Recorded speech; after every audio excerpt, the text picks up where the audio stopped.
এমন একটি দোয়া যা পড়লে ফেরেশতারা অবাক হয়ে যায়, হতবাক হয়ে যায়। বান্দা যখন এই দোয়াটি পড়ে তখন ফেরেশতারা অবাক হয়ে আসমানের দিকে ছুটে চলে যায় এবং আল্লাহকে বলে, হে আমাদের রব, আপনার এক বান্দা এমন একটি দোয়া পড়েছে, আমরা কিভাবে তার নেকি লিখব তা আমরা বুঝে উঠতে পারছি না। তখন মহান আল্লাহ তাআলা জিজ্ঞাসা করেন, আমার বান্দা কি দোয়া করেছে?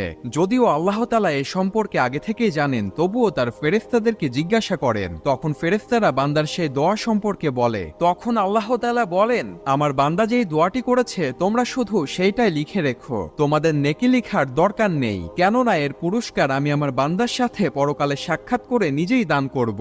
সুবহানাল্লাহ। আর সেই বিশেষ দোয়াটি হচ্ছে, ইয়া রাব্বি লাকাল হামদু কামা ইয়ানবাগি লিজালালি ওয়াজিকা ওয়া আযামি সুলতানিক। এই ছোট্ট দোয়াটি অবশ্যই মুখস্থ করে নেবেন, কেননা এর পুরস্কার আল্লাহ তাআলা আপনাকে নিজেই দিবেন। ভিডিওটি শেয়ার দিয়ে অন্যকেও পড়ার সুযোগ করে দিন।